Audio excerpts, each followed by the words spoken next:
Bonjour à tous et bienvenue dans cette nouvelle vidéo de présentation d'uniforme. Aujourd'hui je vais vous présenter un dérivé d'un uniforme que je vous ai déjà présenté précédemment. Il s'agit de l'uniforme du 2nd Rangers en version tireur FM bar.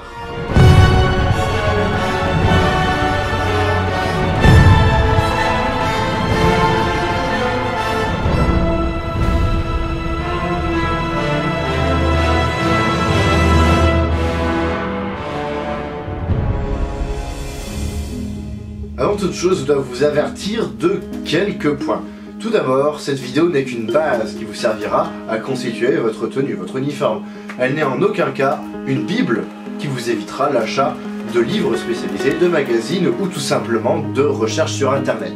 Avec des photos, vous pourrez sans doute me contredire sur ce que je vais vous montrer, mais il ne faut pas oublier que ce n'est pas parce qu'un équipement était pris en photo que c'était réglementaire, et inversement, c'est pas parce qu'il n'y a pas de photo que ça n'a pas existé. Après, si vous avez des remarques à faire sur ce que je vais vous présenter, vous en savez sûrement plus que moi. Je n'ai absolument pas la prétention de tout savoir. Je ne vous présenterai que ce que je porte pour vous éviter une vidéo qui durera 2 heures, et vous pourrez retrouver l'intégralité de la liste de ce que je vais vous présenter dans la description de cette jolie vidéo, avec le timing correspondant.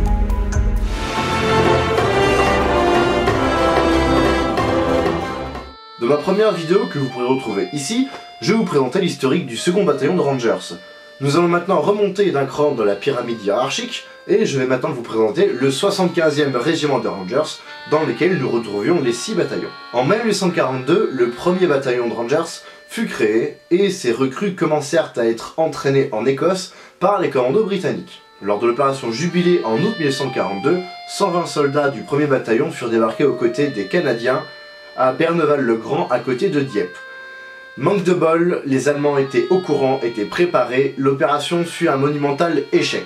Les 1er, 3e et 4e bataillons de Rangers se combattirent d'abord en Afrique du Nord, puis en Italie, jusqu'à la bataille de Cisterna, le 29 janvier 1844, où la plupart des soldats du 1er et 3e bataillon furent tués ou capturés.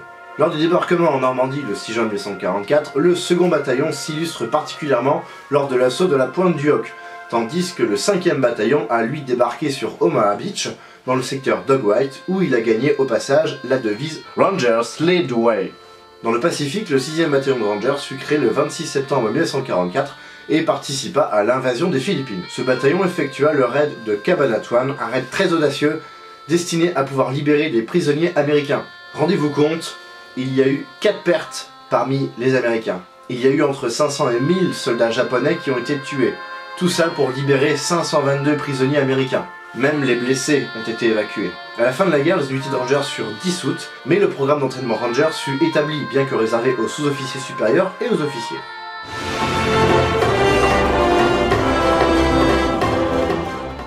La tenue que vous allez voir dans cette vidéo n'est pas forcément spécifique aux Rangers, sauf en ce qui concerne les insignes. Ainsi, vous aurez simplement à changer l'insigne d'épaule et de casque, afin de pouvoir faire n'importe quelle division d'infanterie américaine. En guise de maillot de corps, je porte un t-shirt vert olive qui provient d'un célèbre magasin militaire allemand. Il vous sera également possible de prendre un t-shirt blanc du moment qu'il est uni. Mais en fonction de vos besoins, vous pourrez vous passer de cet élément, celui-ci ne se voyant pas sous la tenue de combat. On rajoute une paire de dog tags par-dessus. Le pantalon HBT pour Herringbone Twill est de teinte vert olive foncé et est doté de poches cargo à soufflet latéral. La teinte OD7, correspondant au vert olive, fut sélectionnée en janvier 1943 pour les tenues HBT et les nouvelles tenues de combat en coton et pour les équipements en toile ou en coton filé. La tenue HBT fut considérée comme une tenue de travail jusqu'à son utilisation par les troupes d'infanterie lors du débarquement en Normandie par-dessus le pantalon moutarde. Il était d'ailleurs traité anti-gaz et était doté d'un rabat intérieur au niveau de la ceinture. Il se ferme à l'avant par 5 boutons peints en noir. Les brodequins en cuir retourné type 3 sont les chaussures réglementaires de l'armée américaine, portées par toutes les troupes d'infanterie à partir de juin 1943 pour remplacer les brodequins en cuir lisse. Il s'agit ici du dernier modèle, le premier modèle de brodequin ayant un bout rapporté à l'extrémité, une semelle légèrement différente et une tige plus haute. Les lacets sont en nylon, les rendant plus solides que les lacets en coton utilisés auparavant. La couleur lors de la réception de vos copies sera très claire.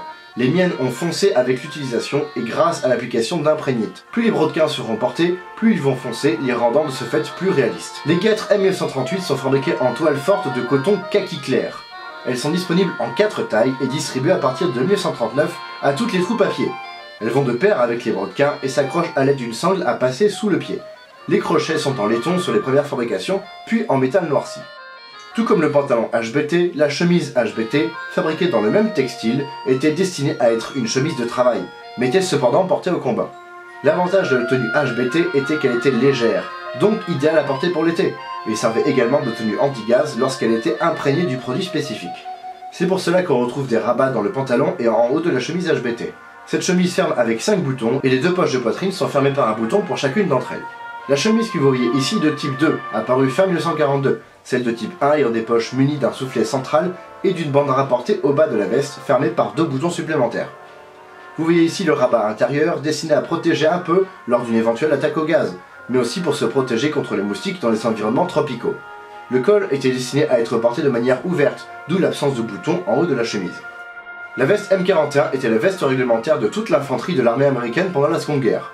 Il y avait 2 types de vestes, celle présentée ici étant de second type, donc qui a des pattes d'épaule et pas de rabat sur les poches.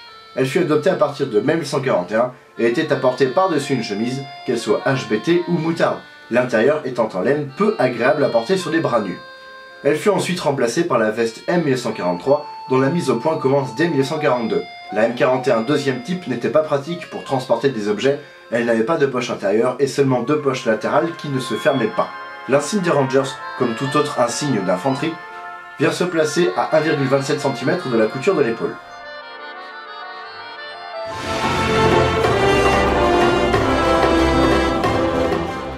Le casque lourd M1 était constitué de 2 parties, un casque en acier, ici recouvert par un filet de camouflage, et le sous-casque ou liner.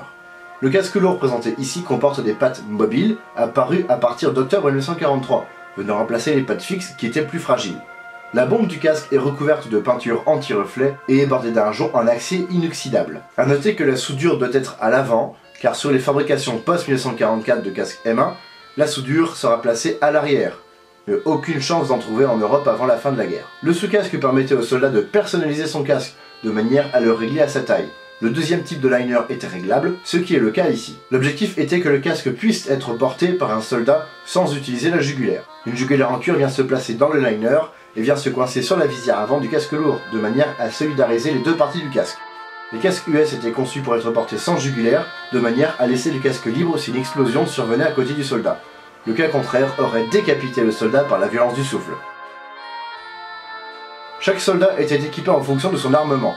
Ici, le tireur barre se doit d'avoir le minimum de chargeurs à disposition, quitte à prendre des bandoulières supplémentaires de barre. Un deuxième homme pourra également avoir un ceinturon barre pour être le pourvoyeur de ce tireur. Ce pourvoyeur aura donc des bandoulières pour porter ses propres munitions de M1 Garand.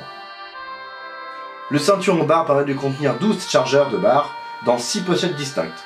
Ce ceinturon est une copie chinoise merdique, j'ai dû ajouter des trous sur le haut du ceinturon et les trous du bas sont trop rapprochés. Accroché au ceinturon, on retrouve le couteau USM3 contenu dans son fourreau USM8 en bakélite.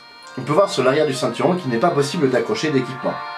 Avec le ceinturon barre, soit on utilise un brelage M36, soit on utilise un havresac M1128 comme ici. Le havresac M1128 permettait de transporter tout le nécessaire pour tenir plusieurs jours sur le terrain. Au-dessus du havresac, nous retrouvons une poche pour mettre la gamelle et les couverts.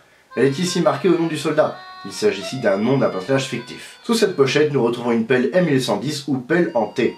Elle est contenue dans une housse M1110, elle-même accrochée au havresac grâce à son crochet métallique. La présence de la baïonnette M1 plus le fourreau M7 pourra être controversée, car notre soldat est équipé d'un bar. Néanmoins, il a choisi de porter cette baïonnette, normalement réservée aux possesseurs de garant. On peut donc en déduire que ce soldat l'a récupérée de manière non réglementaire. Sur le flanc arrière gauche, une gourde modèle M1142 ainsi que son quart M1142 en alu, glissés dans un étui M1110, trouveront leur place. La gourde était portée à gauche de manière à ne pas perturber le port de l'arme à l'épaule.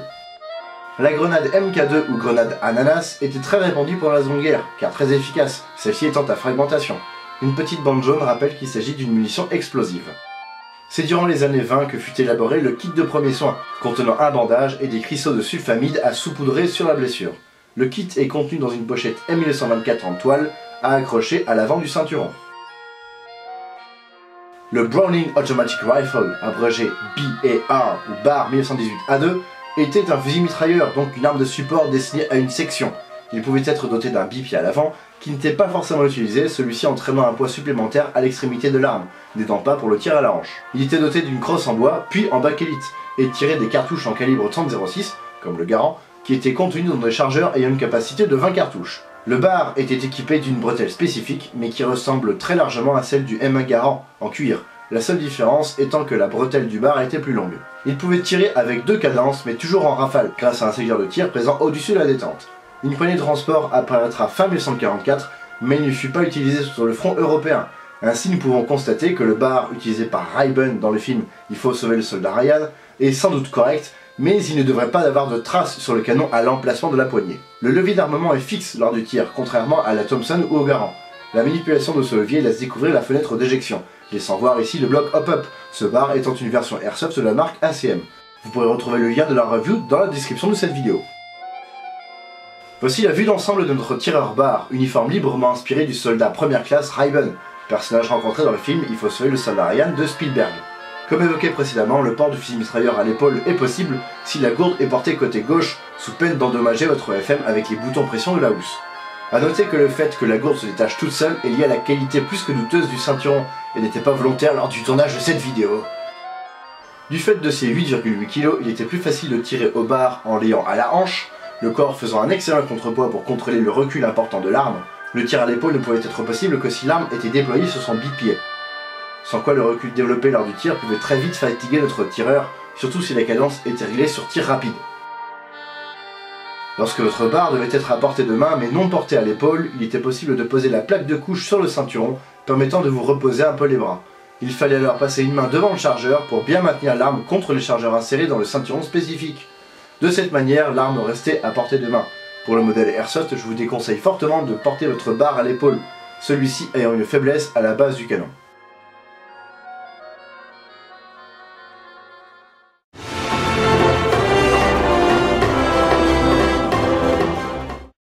Lors du débarquement en Normandie le 6 janvier 1944, les soldats ont perçu des accessoires censés les protéger contre l'utilisation des gaz de combat, bien que les Allemands n'en aient jamais fait usage. Dans cet objectif de protection, la tenue HBT a été traitée anti-gaz, celle-ci étant légère et servant de vêtements complémentaires, celle-ci venant par-dessus l'ensemble moutarde. HBT signifiant Herringbone Twill, le pantalon HBT était doté de 2 poches cargo fermées par un bouton central. Il se fermait au moyen de 5 boutons peints en noir et pouvait être utilisé avec une ceinture.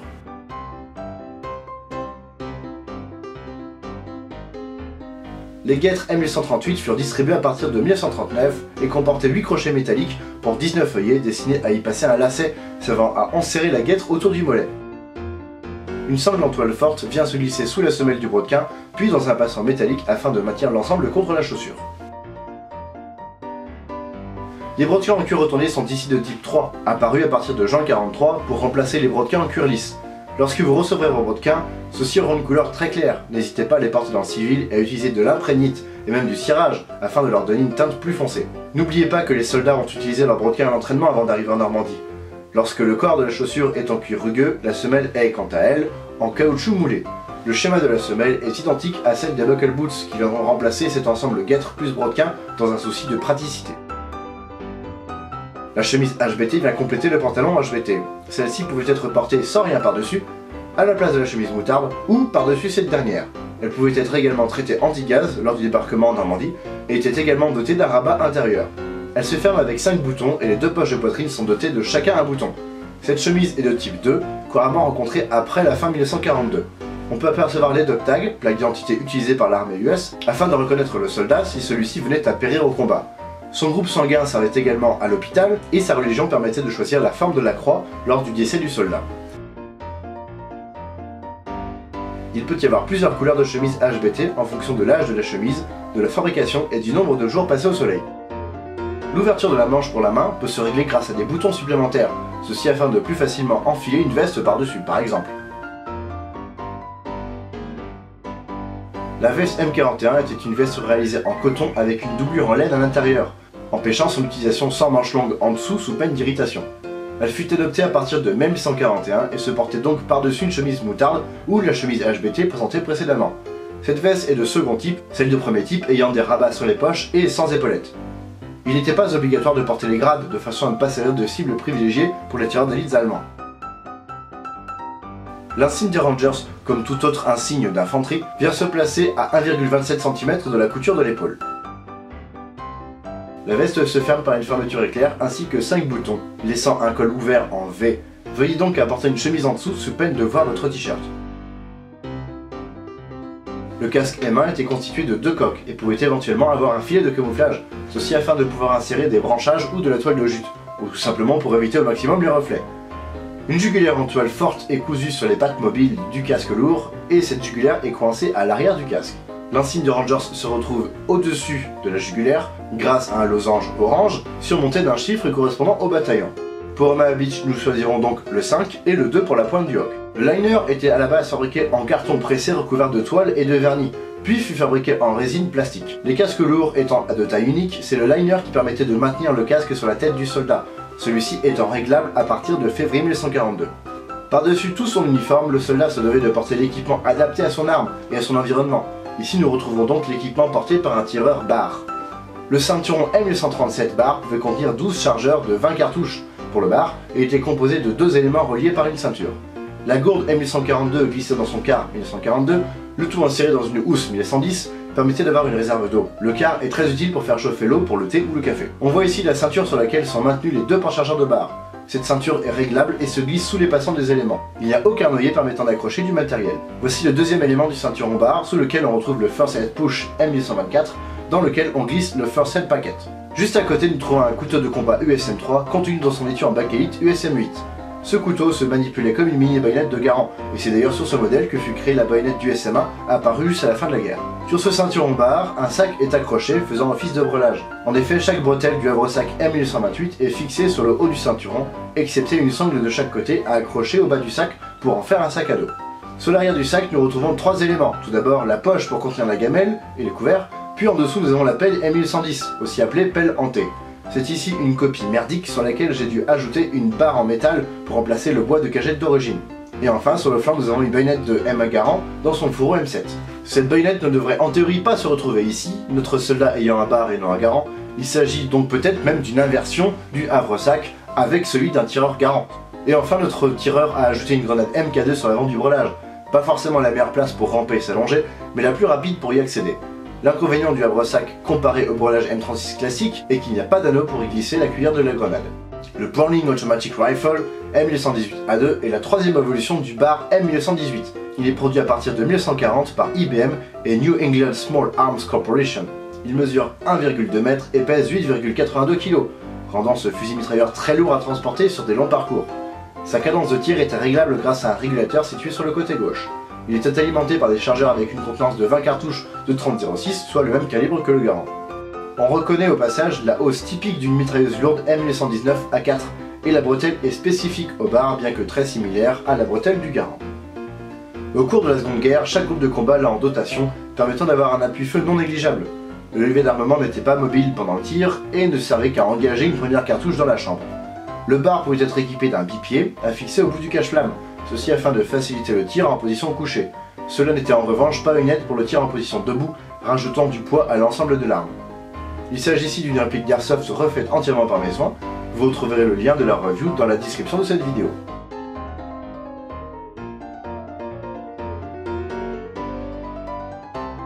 Voici ce qui conclut cette vidéo de présentation d'uniforme, j'espère qu'elle vous a plu. Si c'est le cas, n'hésitez pas à partager la vidéo, à vous abonner à ma chaîne, à laisser un petit commentaire, un pouce bleu, enfin la totale quoi, comme d'habitude. Et moi je vous donne rendez-vous prochainement pour une nouvelle vidéo de présentation d'uniforme ou de réplique. Salut!